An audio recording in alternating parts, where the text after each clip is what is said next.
Hello everybody, क्या हाल चाल। Welcome back to my channel Viman SKC. तो बेसिकली यार आज हम लोग स्टार्ट करने वाले हैं मोशन इन स्ट्रेट लाइन का लेक्चर नंबर 2। बहुत ही बढ़िया तरीके से इन वेरी डिटेल वे हम ये लेक्चर समझेंगे। और आज टीचर्स डे भी है, तो happy teachers day to all of you. तो बेसिकली आज हम लोग स्टार्ट करेंगे मोशन स्ट्रेट लाइन का लेक्चर 2। हमने लास्ट लेक्चर में पढ़ा था रेस्ट क्या होता है, मोशन क्या होता है, डिस्टेंस क्या होता है, डिस्प्लेसमेंट क्या होता है। इनके ऊपर काफी सवाल भी किए थे। आज हम लोग क्या करने वाले हैं, आज हम लोग पढ़ेंगे बेसिकली कि स्पीड क्या होती है, वेलोसिटी क्या होती है, ये सारी चीजों को कवर करेंगे बहुत अच्छी तरीके से। तो बहुत मजा आएगा आपको आज के लेक्चर में, ठीक है। और आज थोड़ा लेक्चर को ज्यादा से ज्यादा कवर करने की कोशिश करेंगे, मतलब थोड़ा एक्सटेंड करेंगे ड्यूरेशन को। तो आपको लेक्चर पसंद भी आएगा, ठीक है, और बहुत अच्छे से समझ भी आएगा। चलिए स्टार्ट करते हैं बिना टाइम वेस्ट करे। जैसे यार देखिए, just wait for a while. तो अब स्टार्ट करते हैं। देखिए, जैसे मैं आपको, हम लोग करेंगे क्या, मोशन इन स्ट्रेट लाइन का लेक्चर 2 करेंगे। तो सबसे पहले मैं हेडिंग डाल देता हूँ, मोशन इन स्ट्रेट लाइन का लेक्चर नंबर 2। ठीक है, अच्छा यार सबसे पहले समझना कि हमारे सामने एक टर्म आती है, दैट इज वेलोसिटी। ठीक है, बिल्कुल बढ़िया लेवल का कंटेंट जा रहा है, बहुत बढ़िया तरीके से। अभी तक चीजें बहुत सही चल रही है। हाँ, थोड़ा लेट हो रहा है चीजें, मैं थोड़ा इसकी ब्राइटनेस कम कर दूं। हाँ, भले थोड़ी टाइम से आ रही है, लेकिन बहुत ही रिच कंटेंट आ रहा है। जैसे सबसे पहले समझना यार वेलोसिटी। देखो, वेलोसिटी के बारे में आपको ये पता होना चाहिए, वेलोसिटी दो प्रकार की चीज होती है। एक होता है एवरेज वेलोसिटी, एक होता है इंस्टेंटेनियस वेलोसिटी। ठीक है, एक होता है एवरेज वेलोसिटी, एक होता है इंस्टेंटेनियस वेलोसिटी। यार एवरेज वेलोसिटी क्या होता है, किसी टाइम इंटरवल के बीच में जब आप वेलोसिटी निकालते हो तो उसको बोलते हैं एवरेज वेलोसिटी। जैसे जैसे टी बराबर 2 से टी बराबर 7 सेकंड के बीच में वेलोसिटी कितनी है, या टी बराबर 2 से टी बराबर 5 सेकंड के बीच में वेलोसिटी कितनी है। तो जब आप किसी टाइम इंटरवल के बीच में वेलोसिटी निकालते हो, that is called average velocity. लेकिन जब आप किसी इंस्टेंट पे वेलोसिटी निकालते हो, जब आप किसी पर्टिकुलर टाइम पे वेलोसिटी निकालते हो, तो उसको बोलते हैं इंस्टेंटेनियस वेलोसिटी। मतलब सर मैं समझा नहीं। मैंने कहा अगर मैं सपोज कार चला रहा हूँ और उस कार पे मेरे दिमाग में पता नहीं क्या है, मैंने बोला 4 सेकंड पे, एग्जैक्टली 4 सेकंड पे वेलोसिटी कितनी होगी, तो that is called instantaneous velocity, क्योंकि हम उस केस में किसी इंस्टेंट पे वेलोसिटी निकाल रहे हैं। बोले हाँ सर, ये तो क्लियर हो। मतलब कि 4 सेकंड पे वेलोसिटी कितनी है, 5 सेकंड पे नहीं, 3 सेकंड पे नहीं, 4 सेकंड पे, सिर्फ और सिर्फ 4। अच्छा, तो मतलब किसी पर्टिकुलर इंस्टेंट पे जब वेलोसिटी निकालते हो तो वो होती है इंस्टेंटेनियस वेलोसिटी। अब मैं इतना से पहले ही क्लियर कर दूं कि इसको हम लोग बाद में पढ़ेंगे, बाद में। ठीक है, ये हम बाद में पढ़ेंगे, जब डिफरेंशिएशन वगैरह अच्छे से समझाऊंगा तब।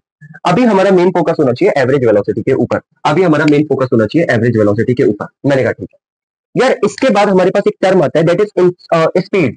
ठीक है, वेलोसिटी तो चलो ठीक है, ऐसे ही हमारे पास एक और टर्म आ जाता है, that is called speed. Speed भी दो प्रकार का होता है, एक होता है एवरेज स्पीड, एक होता है इंस्टेंटेनियस स्पीड। तो यार वही बात हो गई ना, सेम बात ही है ना। अरे यार स्पीड वेलोसिटी में डिफरेंस थोड़ी ना है कुछ, बस डायरेक्शन का फर्क आ जाता है। एवरेज स्पीड होता है total distance upon total time. देखो फॉर्मूले अभी मैं बताऊंगा, फॉर्मूले भूल जाओ, बट एवरेज स्पीड को हम समझे कैसे, कि सर किसी इंटरवल में जब आप स्पीड कैलकुलेट करते हो कि टी बराबर 2 से टी बराबर 6 सेकंड के बीच में आपकी स्पीड क्या है, that is called average speed. और जब हम किसी इंस्टेंट पे स्पीड बताते हैं, that is called instantaneous speed. हाँ सर, अब इंपॉर्टेंट है इनके फॉर्मूले। ठीक है, तो अभी हमारा मेन टारगेट है एवरेज वेलोसिटी और एवरेज स्पीड। आज का हमारा सबसे पहला टारगेट है। तो मेरे भाई समझ लो, एवरेज वेलोसिटी का फॉर्मूला होता है, ठीक है, एवरेज वेलोसिटी का total displacement upon total time. Total time, total displacement को टोटल टाइम से डिवाइड कर दो, आपको एवरेज वेलोसिटी मिल जाएगी। ठीक है, या फिर इसी का एक और फॉर्मूला होता है, ठीक है, एवरेज वेलोसिटी का एक और फॉर्मूला होता है, चेंज इन पोजीशन अपॉन में total time. Change in position upon में टोटल टाइम। तो ये दोनों बातें आपको क्लियर होनी चाहिए। सर ये चेंज इन पोजीशन क्यों आ गया, अरे मैंने आपको बताया तो था कल ग्राफ वाले सवाल में कि सर आप चेंज इन पोजीशन भी बोल सकते हो।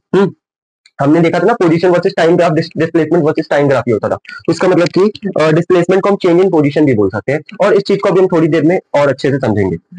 सिमिलरली एवरेज स्पीड का दो फॉर्मूले हैं, मतलब दो फॉर्मूले, सॉरी एक ही फॉर्मूला है। इसका सिंपल सा फॉर्मूला होता है टोटल डिस्टेंस अपॉन में total time. Total distance upon में टोटल टाइम। ठीक है, पहले ये चीज आपको क्लियर होनी चाहिए, और ये चीज आपने बचपन में ही पढ़ ली थी। ये चीज आपके लिए नहीं हो सकती है चेंज इन पोजीशन अपॉन में टोटल टाइम, बट बात सेम है। एवरेज वेलोसिटी होता है टोटल डिस्प्लेसमेंट अपॉन में टोटल टाइम।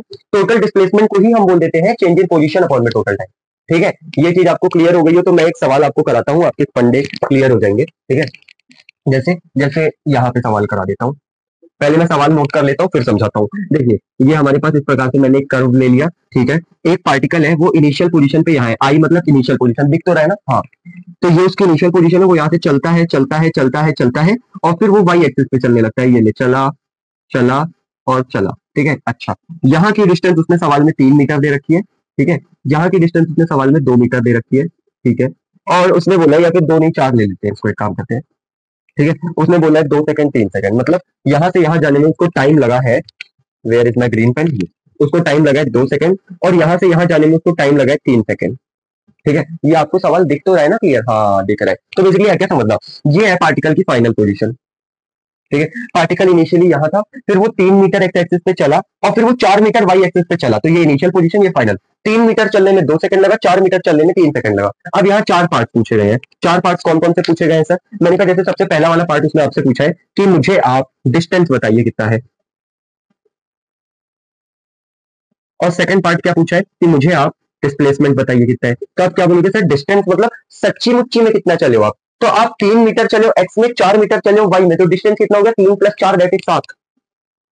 डिस्प्लेसमेंट कितना होगा? या डिस्प्लेसमेंट क्या होता था? डिस्प्लेसमेंट होता था इनिशियल पोजीशन और फाइनल पोजीशन के बीच का शॉर्टेस्ट डिस्टेंस। मतलब सर फाइनली वो यहाँ पे, इनिशियली वो यहाँ पे, तो ये वाली जो डिस्टेंस होगी ना, ये हो जाएगा आपका डिस्प्लेसमेंट। समझ में आया? मतलब ये थोड़ा इसे लंबा कर देता हूँ बढ़िया से, कि इनिशियल और फाइनल के बीच का शॉर्टेस्ट डिस्टेंस, तो ये और ये तो डिस्टेंस हो गया ना। डिस्प्लेसमेंट ये सबसे छोटा वाला रास्ता होगा। लेकिन सर ये कैलकुलेट कैसे करेंगे? मैंने कहा क्या बात कर रहा है यार, तुझे पाइथागोरस थ्योरम आता होगा। सर अगर ये 3 है, ये 4 है, तो ये 5 होगा ना, और वो 3 4 5 वाला ट्रायंगल भी समझाएगा कि अगर बेस 3 परपेंडिकुलर 4 तो हाइपोटेनियस 5, तो ये वाली डिस्टेंस आ गई 5। और अगर किसी को समझ में नहीं आया तो वो पाइथागोरस लगा सकता है कि हाइपोटेनियस बराबर बेस का square plus perpendicular square under root, ठीक है। तो डिस्प्लेसमेंट कितना आ गया? 5। कितना क्लियर है सर? ये तो बच्चों वाले सवाल है, ये क्यों करा रहे हो? मैंने कहा यार इन्हीं सारी चीजों से हमारे बेसिक फंडामेंटल स्ट्रॉन्ग होते हैं। अब देखो, अगर मैं थर्ड पार्ट आपसे पूछूं कि यार आप मुझे बताइए एवरेज वेलोसिटी कितना है, तो आप क्या बोलोगे? टोटल डिस्प्लेसमेंट अपॉन में टोटल टाइम। तो टोटल डिस्प्लेसमेंट सर 5 आ गया है। मैंने कहा बहुत शानदार। टोटल टाइम कितना है सर? देखो 2 सेकंड यहाँ जाने में और 3 सेकंड ऊपर जाने में, देखो 3 सेकंड, तो ओवरऑल 5। तो एवरेज वेलोसिटी आ गई, दैट इज 1। अगर मैं फोर्थ पार्ट आपसे पूछ लूं, यार मुझे आप एवरेज स्पीड बताओ, तो एवरेज स्पीड क्या हो जाएगा? एवरेज स्पीड होता है टोटल डिस्टेंस अपॉन में टोटल टाइम। तो आप बोलोगे सर टोटल डिस्टेंस कितना है? 7 और टोटल टाइम कितना है? 5। तो ये आ गया हमारे पास चारों पार्ट के आंसर। उम्मीद है आपको ये चीज समझ में आ गई होगी। एक बार इसको नोट कर लो, फिर हम लोग आगे बढ़ते हैं। अब बात करते हैं आगे। देखो यार एक बात है जो हमेशा वैलिड होगी, ठीक है, हमेशा वैलिड होगी और बहुत इंपॉर्टेंट बात है। क्या इंपॉर्टेंट बात है कि सर, और ये चीज आपको फील भी हो जाएगी, अभी आप 2 मिनट देखो। सर हमें इतना पता होना चाहिए कि जो इंस्टेंटेनियस स्पीड होता है, क्या बोला मैंने? इंस्टेंटेनियस स्पीड, ये बराबर होता है इंस्टेंटेनियस वेलोसिटी के मैग्नीट्यूड के। मतलब ये चीज ऑलवेज वैलिड है। मतलब समझना कि यार आप एक गाड़ी में जा रहे हो, ठीक है, किसी इंस्टेंट पे आपने अपने गाड़ी की स्पीड देखी, लेट सपोज आपने 6 सेकंड पे अपने गाड़ी की स्पीड देखी, वो आ गई 25 किलोमीटर पर आवर। तो वो उस इंस्टेंट की स्पीड है, that is called instantaneous speed. तो वही तो उस इंस्टेंट की वेलोसिटी भी होगी। अबे वेलोसिटी है क्या? Speed plus direction.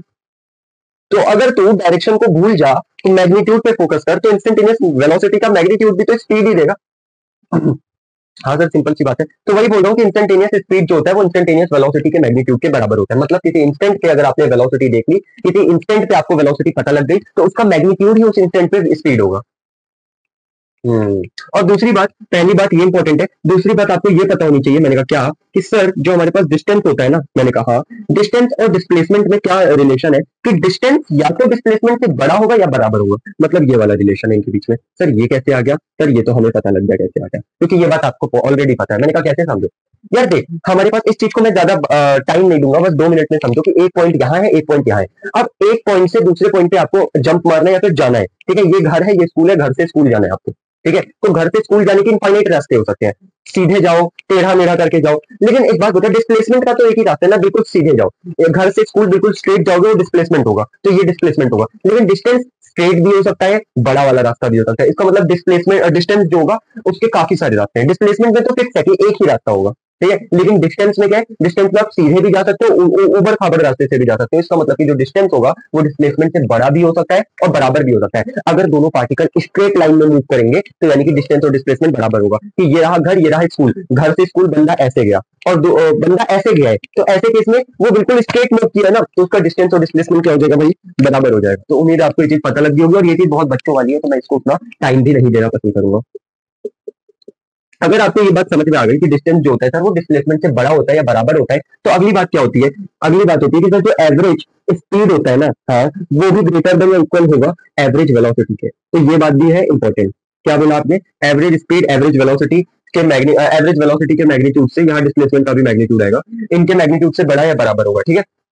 अरे यार सुन, डिस्प्लेसमेंट क्या बोलता है, डिस्प्लेसमेंट बोलता है कि सर ये रहा आपके पास इनिशियल पॉइंट, ये हो गया आपके पास लेट्स सपोज फाइनल पॉइंट, तो यहाँ से यहाँ जाने का एक ही रास्ता है, ये वाला स्ट्रेट लाइन, ठीक है। तो डिस्प्लेसमेंट बोलता है मैं सीधा मूव करूंगा, लेकिन डिस्टेंस बोलता है मैं सीधा भी मूव करूंगा, और अगर डिस्टेंस बोलता है मैं सीधा मूव करूंगा तो इसका मतलब डिस्टेंस और डिस्प्लेसमेंट बराबर हो जाएंगे। और डिस्टेंस बोलता है मैं ऊबड़ खाबड़ भी मूव कर सकता हूँ, मान लो मैं ऐसे पहले 10 चक्कर यहाँ लगाऊंगा फिर यहाँ आऊंगा, इसका मतलब डिस्टेंस डिस्प्लेसमेंट से बड़ा भी हो सकता है बराबर भी हो सकता है। अगर डिस्टेंस डिस्प्लेसमेंट से बड़ा या बराबर हो सकता है तो एवरेज स्पीड भी एवरेज वेलोसिटी के मैग्नीट्यूड से बड़ी या बराबर हो सकती है। बोले कैसे, एवरेज स्पीड क्या होता है, total distance upon total time, और एवरेज वेलोसिटी क्या होता है, टोटल डिस्प्लेसमेंट अपॉन में टोटल टाइम। तो डिस्टेंस तो डिस्प्लेसमेंट से बड़ा या बराबर होता है, तो एवरेज स्पीड भी एवरेज वेलोसिटी से बड़ी या बराबर होगी। पहले इतना नोट कर लो फिर आगे बढ़ते हैं, ठीक है। अब एक सवाल से समझते हैं इस चीज को, ठीक है। और मैं आपको एक और चीज बता दूं कि सर डिस्टेंस और डिस्प्लेसमेंट बराबर कब होंगे, तो ये बराबर तब होंगे जब दोनों, या फिर इसको मेरे हिसाब से लिखाना भी नहीं चाहिए, ओरल तौर पे ही समझा देता हूँ। सर डिस्टेंस और डिस्प्लेसमेंट बराबर तब होंगे जब दोनों पार्टिकल स्ट्रेट लाइन मूव करेंगे, मतलब यहां से यहां जाने के रास्ते तो बहुत है, लेकिन दोनों बंदे मान लो बिल्कुल स्ट्रेटली मूव कर रहे हैं, तो उस केस में डिस्टेंस भी वही होगा डिस्प्लेसमेंट भी वही होगा, ठीक है। डिस्टेंस और डिस्प्लेसमेंट को मैंने बंदों से रिप्रेजेंट कर दिया, तो उम्मीद है आपको ये चीज समझ में आ गई होगी। अब जैसे मैं आपको एक सवाल समझाता हूँ, सवाल कराता हूँ, इसको मिटा देते हैं। अच्छा सवाल है ये, इस सवाल को हल्के में मत लेना। क्या है कि सर एक पार्टिकल है, ठीक है, वो ऐसे स्ट्रेट मूव कर रहा है कर रहा है कर रहा है कर रहा है कर रहा है, ये x बराबर 0 था, ये x बराबर 10 था। अब क्या हुआ, अब वो सर यहाँ से पीछे आया और पीछे आके वो x बराबर 6 पे चला गया, ठीक है, और x बराबर 6 पे गया और ये पूरा काम करने में उसको कितना टाइम लगा, 10 सेकंड लग गया, t बराबर 10 सेकंड। तो वो पूछ क्या रहा है, वो पूछ रहा है कि एवरेज स्पीड बताइए कितना होगा, ठीक है। मैं चेक कर लेता हूँ उसने क्या पूछा था सवाल में, तो उसने पूछा था एवरेज स्पीड भी एवरेज वेलोसिटी भी, तो एवरेज स्पीड बताइए कितना होगा, सेकंड बात एवरेज वेलोसिटी बताइए कितना होगा। तो एक बार आप समझ लो। अच्छा याद रखना, ये कहने का मतलब क्या है ना कि 10 सेंटीमीटर का एक रास्ता है, पार्टिकल उस 10 सेंटीमीटर के रास्ते पे आगे की ओर बढ़ा और फिर वो पीछे मुड़ गया, ठीक है, और फिर वो 6 सेंटीमीटर पीछे आया, मतलब वो x बराबर 6 तक पीछे आया, ठीक है। इसका मतलब है x बराबर 6 तक पीछे आया, मतलब ये कुछ ऐसी कहानी है, कैसी कि वो इस रास्ते पे गया आगे, मैंने कहा हाँ, और फिर इसी रास्ते पे थोड़ा पीछे आ गया, लेकिन क्योंकि अगर मैं इसी लाइन के ऊपर दूसरी लाइन बनाता तो कॉम्प्लिकेटेड हो जाता, इसलिए मैंने इसको थोड़ा नीचे बना दिया है। तो एक बार आप इस सवाल को जरा ट्राई करो, आधी सदी तो बच्चों वाला सवाल है, मैंने कहा फिर भी ट्राई करके देखो तब बात करते हैं।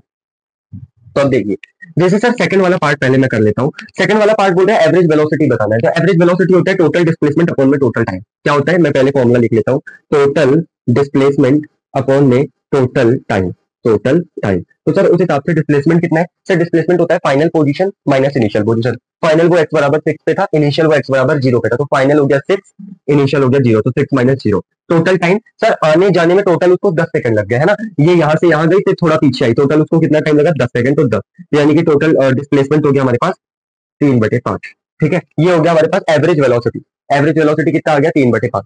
मजा तो इसके फर्स्ट पार्ट में आता है, क्योंकि फर्स्ट पार्ट में गलती हो जाती है, बहुत ही सिली मिस्टेक। क्या सर देखो, अब देखना फर्स्ट पार्ट में गलती क्या होगी, पहले मैं गलत वाला बता दूंगा, थोड़ा सा इसको नीचे कर लेता हूँ, हाँ ये थोड़ा सा, ठीक है, थोड़ा इसको जूम भी कर लेता हूँ, या फिर रहने दो इतना ही काफी है। मैंने कहा जैसे फर्स्ट पार्ट बोल रहा था एवरेज स्पीड बताओ, तो एवरेज स्पीड, तो एवरेज स्पीड होता है टोटल डिस्टेंस अपॉन में टोटल टाइम। क्या बोलते हैं, टोटल डिस्टेंस अपॉन में टोटल टाइम। अब सर समझना यहाँ पे गलती क्या होती है, पहले वो 10 मीटर आगे चला, मैं डिस्टेंस निकाल रहा हूँ, डिस्टेंस क्या होगा, पहले वो 10 मीटर आगे चला, 10 मीटर आगे चला, फिर x बराबर 6 पे आ गया, इसका मतलब वो 6 मीटर पीछे आया, प्लस का 6, तो डिस्टेंस हो गया 16।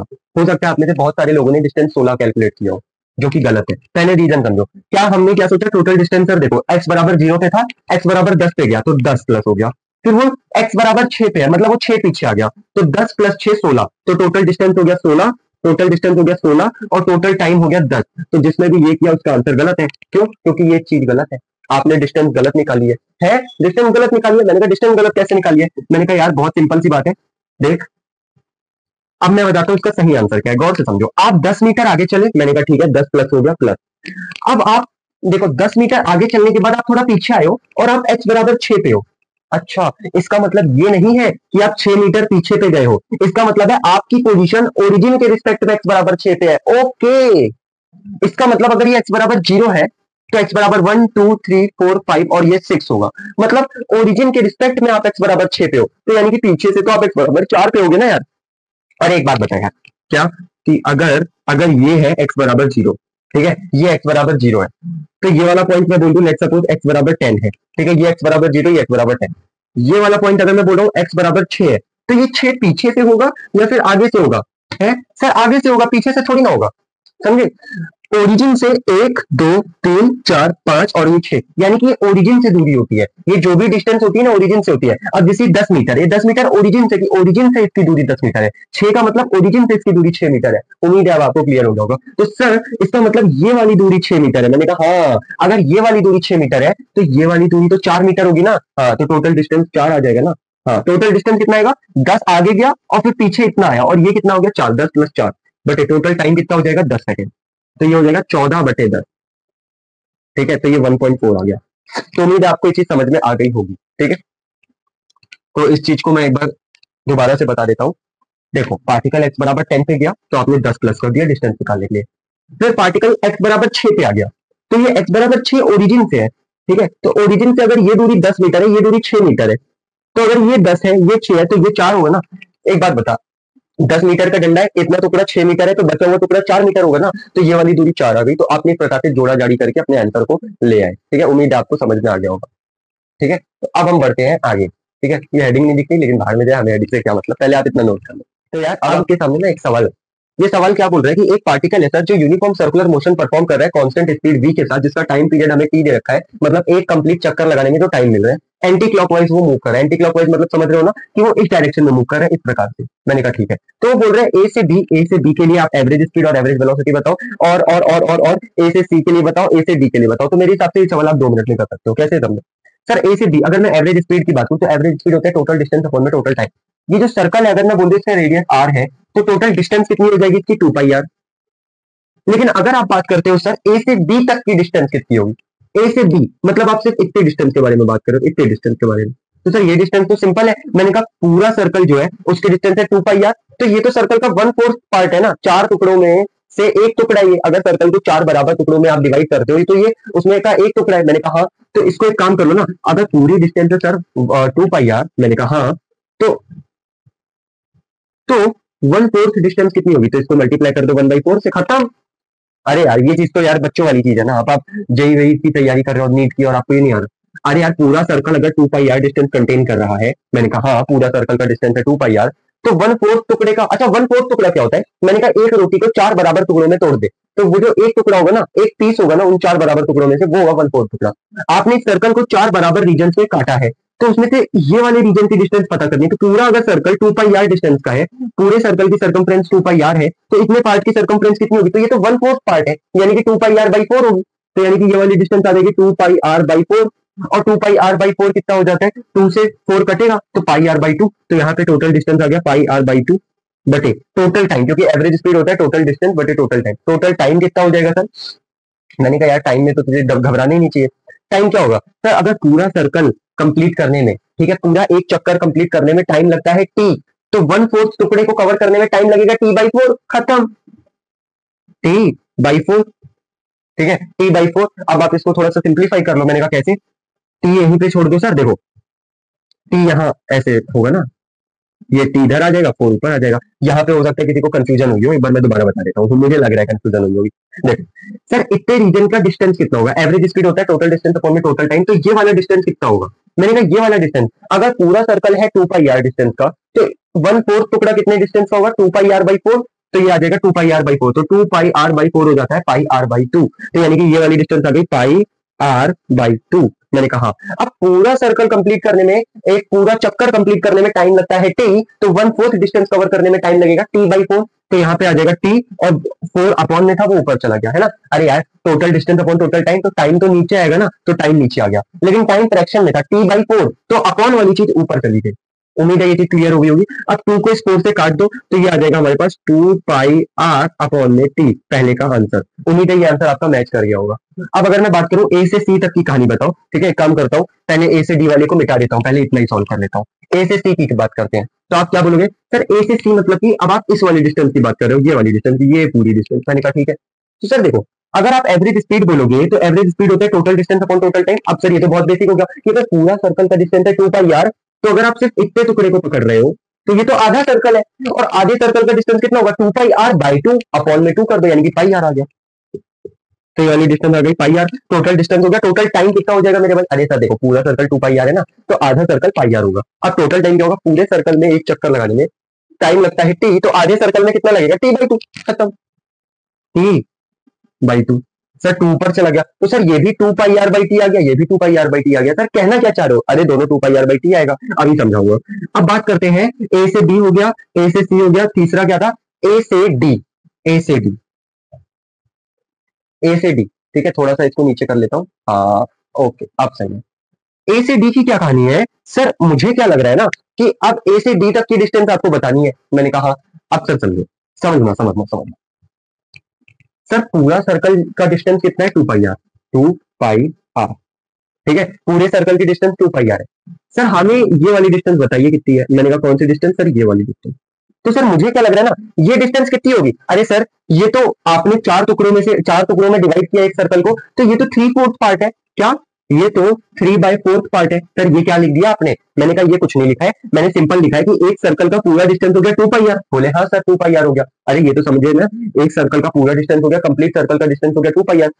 1, 2 और 3, ये 3 रीजन है जिसका डिस्टेंस मुझे चाहिए। इन 3 रीजन के बाउंड्रीज का डिस्टेंस चाहिए, तो इस कंप्लीट बाउंड्री का डिस्टेंस 2 पाई आर है, तो 3 रीजन का डिस्टेंस कितना होगा? तो फ्रैक्शन कर ले यार, ऊपर जितने रीजन की रिक्वायरमेंट है, तो मुझे 3 रीजन की रिक्वायरमेंट है, 3 ऊपर आ गया, और टोटल कितने रीजन है? 1, 2, 3, 4, 4 नीचे आ गया, तो ये हो जाएगा इस रीजन का डिस्टेंस। ठीक है, ये सिंपल गणित है, इसमें कुछ भी रॉकेट साइंस नहीं है। एक बार दोबारा समझ ले कि सर पूरा डिस्टेंस होता है 2 पाई आर, ठीक है, आपको सिर्फ इतना रीजन चाहिए, इतने रीजन का डिस्टेंस चाहिए। तो सर ये 4 टुकड़ों में आपने डिवाइड किया है, तो ये 3/4 पार्ट है, कि मतलब 3 टुकड़े हैं 4 टुकड़ों में से जिनका आपको डिस्टेंस चाहिए, तो यानी कि 3/4 से डिवाइड कर दो, तो ये आ जाएगा हमारे पास टोटल डिस्टेंस के नाम पे। इसको सॉल्व कर लेता हूँ, तो ये आ जाएगा 3 पाई आर/2, 3 पाई आर/2, ठीक है, इनटू में। सर यहाँ टाइम आ जाएगा, मैंने कहा हाँ, कंप्लीट चक्कर लगाने में कितना टाइम लगता है सर? टी। लेकिन सर ये 1, 2, 3 3/4 पार्ट में आप चक्कर लगा रहे हो, है ना। 3/4 मतलब 4 टुकड़ों में से 3 टुकड़ों में आप चक्कर लगा रहे हो, तो अरे यार 4 टुकड़े नीचे आ जाएंगे, 3 ऊपर आ जाएंगे। फ्रैक्शन में क्या होता है ना, जो टोटल वैल्यू होती है वो नीचे आती है, और जितनी रिक्वायरमेंट होती है ऊपर आती है, तो ये आ जाएगा 3t/4। तो 3t अपॉन में जो 4 है ना, अपॉन में जो 4 है ना, उसको ऊपर भेज दिया। 3 से 3 कैंसिल, और ये हो जाएगा 2 2 4। तो अभी भी कितना आ गया? 2 पाई आर/टी। सर ए से बी भी एवरेज स्पीड इतना ही आ रहा था, ए से सी भी एवरेज स्पीड इतना ही आ रहा है, और ए से डी भी एवरेज स्पीड इतना ही आ रहा है। मैंने कहा एग्जैक्टली यही मैं बताना चाह रहा हूँ कि एवरेज स्पीड चेंज नहीं होगा। अब बात करते हैं जरा एवरेज वेलोसिटी की, पहले आप इतना देख लो, एक बार नोट कर लो, ठीक है। अच्छा, तो अब बात करते हैं एवरेज वेलोसिटी की। सर लेकिन एक बात समझ नहीं आई, मैंने कहा क्यों, क्या? अच्छा, टोटल डिस्टेंस 2 पाई आर, ये मैं यहाँ लिख देता हूँ, क्या पता है इसका काम आ जाए। सर एवरेज स्पीड सेम क्यों आ रही है? एवरेज स्पीड सेम क्यों आ रही है यार? एवरेज स्पीड सेम आने का मतलब जानते हैं क्या? रीजन क्या है, मैं वो बताता हूँ। मान ले तू एक गाड़ी चला रहा है, और उस गाड़ी पे कोई भी दूसरी गाड़ी नहीं है, बिल्कुल प्लेन रोड है, तो तू एक कांस्टेंट स्पीड से आगे बढ़ रहा है। तो अभी तेरी स्पीड क्या है? मान ले 23 किलोमीटर पर आवर, और रास्ते में ना बस तेरी अकेली की गाड़ी है और कोई गाड़ी नहीं है, बिल्कुल खाली रोड है। अच्छा, थोड़ी देर बाद अगर मैं तेरे से पूछूं तेरी गाड़ी की स्पीड क्या है? अरे सर मैं कांस्टेंट स्पीड से गाड़ी चला रहा हूँ, अभी भी 23 होगी। मैंने कहा अच्छा। 1 घंटे बाद मैंने तेरे से पूछा, तू बोल रहा है सर अभी भी 23 है। मैंने कहा क्यों? सर कोई दूसरी गाड़ी है ही नहीं, मैं अकेले गाड़ी चला रहा हूँ, तो मुझे ब्रेक व्रेक मारने की जरूरत नहीं है, मैं अपनी कांस्टेंट स्पीड के साथ चल रहा हूँ। लेकिन सर अगर मैं बोल दूं कि आप किसी मार्केट में गाड़ी चला रहे हो, तो अब क्या होगा ना, जहां पे बहुत सारी भीड़ होगी, तो कभी तो आपकी गाड़ी तेज हो गई, कभी अचानक से सामने कोई बच्चा आ गया तो आपको ब्रेक मारना पड़ा, तो उस केस में आपकी स्पीड कांस्टेंट नहीं है, कभी बढ़ रही है कभी घट रही है, ठीक है। तो उस केस में एवरेज वैल्यू आपकी वेरी कर सकती है। लेकिन जब आपकी स्पीड कांस्टेंट होती है, गौर से समझना, जब आपकी स्पीड कांस्टेंट होती है, तो वही आपकी एवरेज स्पीड भी होती है। उस केस में जो आपकी एवरेज स्पीड होगी वही आपकी कांस्टेंट स्पीड होगी। क्या होता है ना कि जब आपकी स्पीड गाड़ी की कांस्टेंट है, तो आपसे अगर मैं पूछूं ऑन एन एवरेज कितना चलाया, तो गाड़ी में जो एवरेज वाला है बटन ऑप्शन, वो भी आपको उतनी स्पीड बताएगा।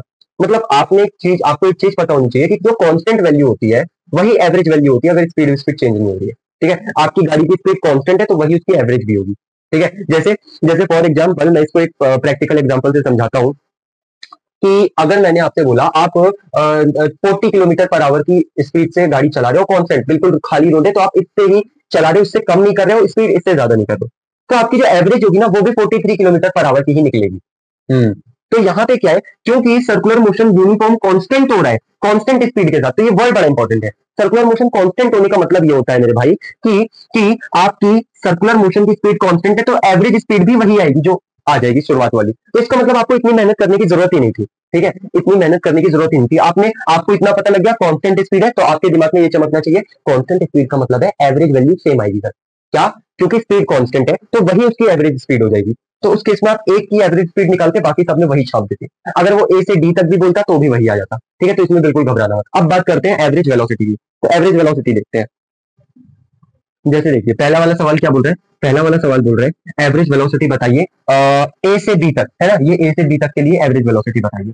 तो ए से बी आप क्या बोलोगे, एवरेज वेलोसिटी होता है total displacement upon total time. अब सर मुझे एक बात बहुत अच्छी तरीके से क्लियर है, यहाँ पे डिस्प्लेसमेंट जानते हो क्या होगा, मैंने कहा क्या होगा सर, ए से बी तक की शॉर्टेस्ट डिस्टेंस।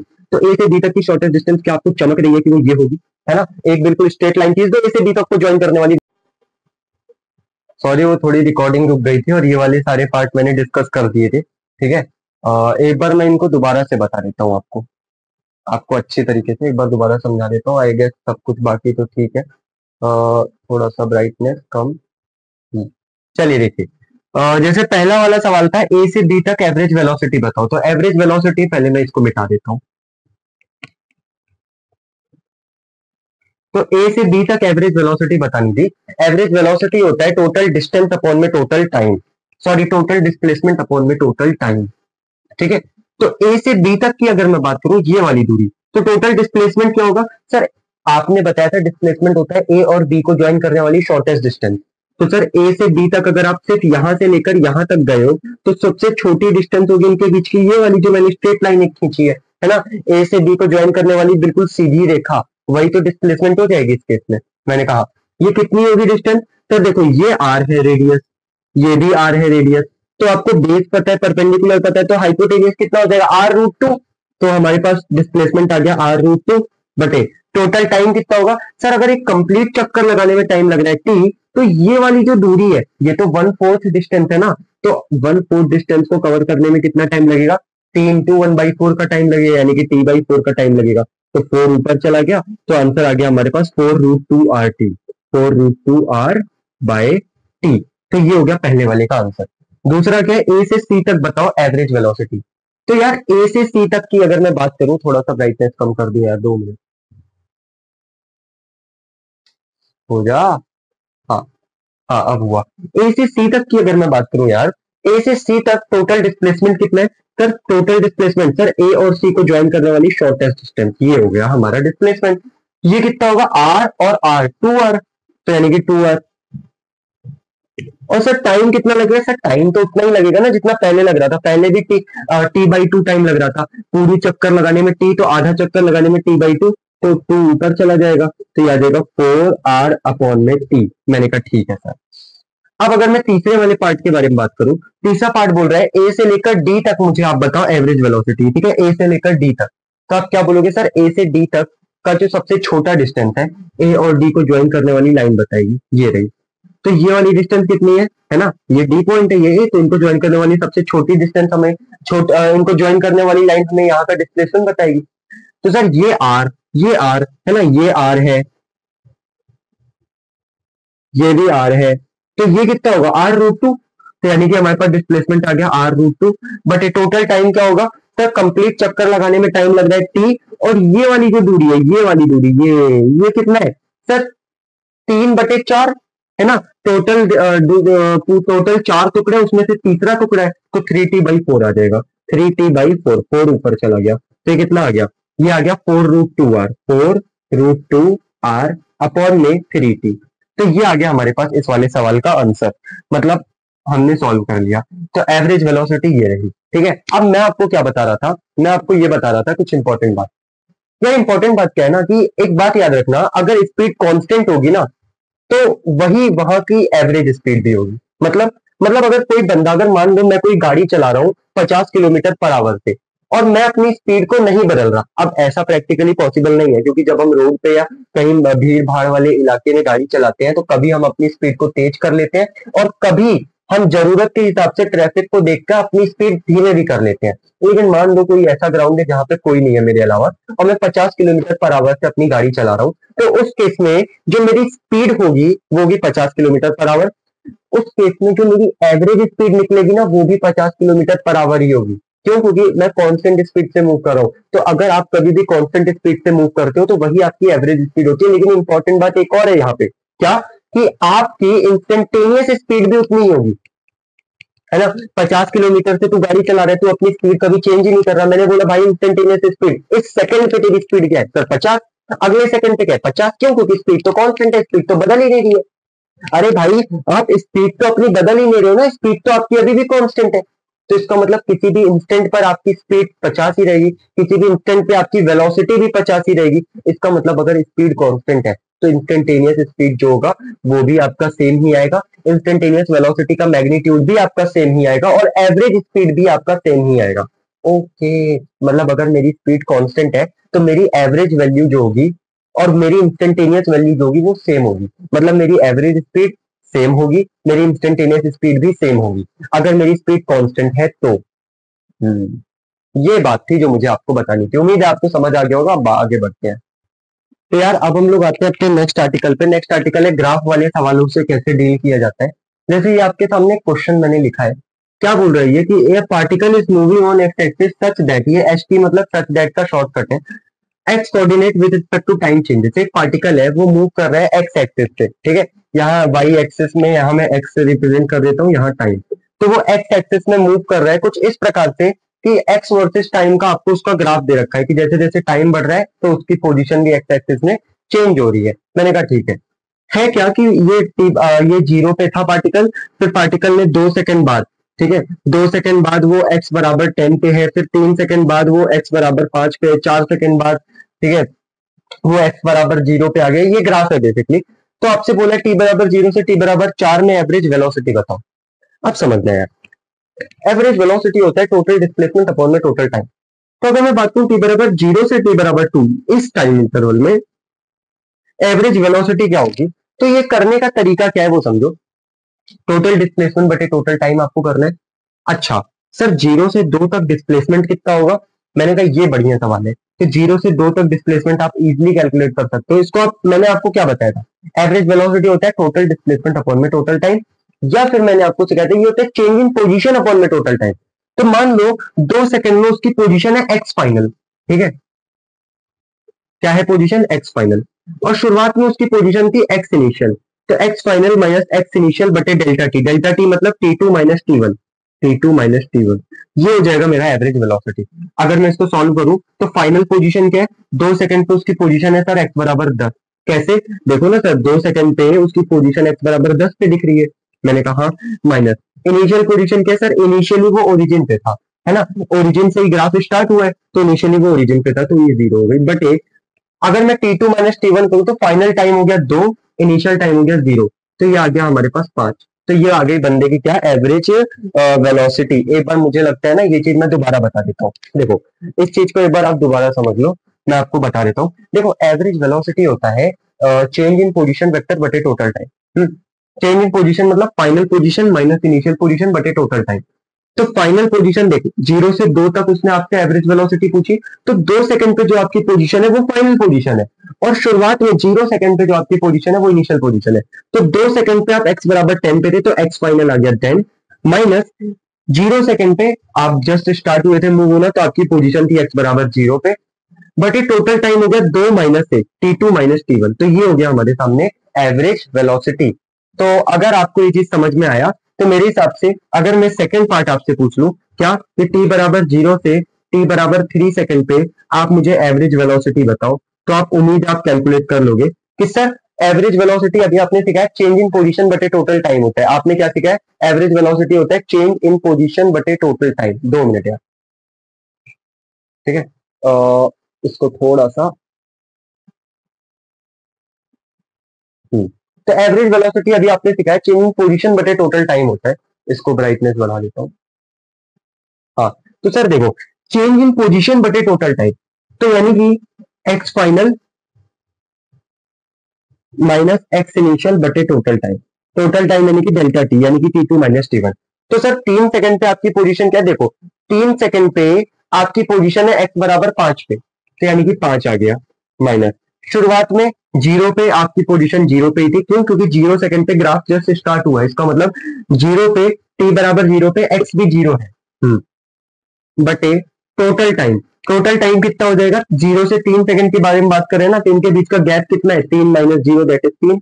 तो आपका कितना आ गया एवरेज वेलोसिटी, 5/3। तो इस प्रकार से ये ग्राफ वाले सवाल करते हैं। ग्राफ वाले सवाल है कुछ नहीं, बहुत सिंपल सवाल होते हैं, लेकिन बहुत ही बेसिक फंडामेंटल सवाल होते हैं, आपको ये आने चाहिए।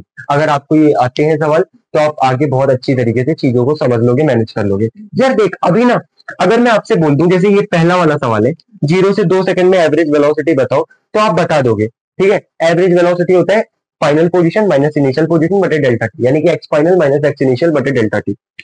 अगर मैं बोल दूं उसका उल्टा सवाल, कि मान लो एक तीसरा सवाल भी पूछ लेता हूं, टी बराबर 0 से टी बराबर 3 तक आप मुझे, या फिर 3 तक, हाँ चलो 3 तक ही सही है, आप मुझे एवरेज स्पीड बताओ। तो ये कमाल का सवाल है, क्यों, क्योंकि हमेशा आपको याद रखना पड़ेगा कि एवरेज स्पीड का फॉर्मूला होता है टोटल डिस्टेंस अपॉन में टोटल टाइम, और इस ग्राफ को देख करके आप डायरेक्टली डिस्टेंस कैलकुलेट नहीं कर पाते हो।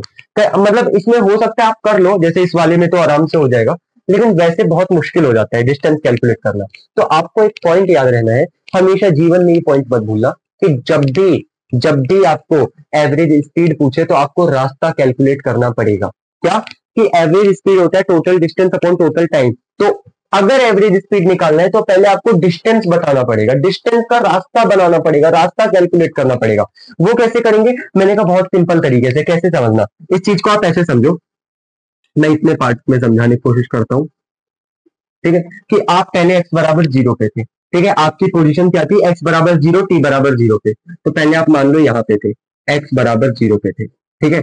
कब, t बराबर 0 पे, ठीक है। आप x बराबर 0 पे थे, t बराबर 0 पे। फिर क्या हुआ, फिर 2 सेकंड बाद आपकी पोजीशन हो गई x बराबर 10। तो यानी कि मैं थोड़ी देर बाद x बराबर 10 पे आ गया, और कब, t बराबर 2 सेकंड पे, ठीक है, t बराबर 2 सेकंड पे। उसके बाद क्या हुआ, उसके बाद 3 सेकंड में, 2 से 3 सेकंड में आप x बराबर 5 पे आ गए। इस चीज को थोड़ा और क्लियर करते हैं, चलो ठीक है, ऐसे कर लेते हैं कि x बराबर 10 आ गए आप, ठीक है, t बराबर 2 सेकंड पे, ठीक है, समझना। t बराबर 0 पे x बराबर 0 था, फिर आप 10 मीटर आगे चले गए, x बराबर 10 पे आ गए 2 सेकंड में। उसके बाद बोले 3 सेकंड में x बराबर 5 पे आ गए, इसका मतलब कि आप x बराबर 5 पे आ गए, t बराबर 3 सेकंड पे। तो ये हो गया आपका रास्ता, है ना। उसने 0 से 3 तक का एवरेज स्पीड पूछा है, तो 0 से 3 तक का आपने रास्ता ड्रॉ कर लिया।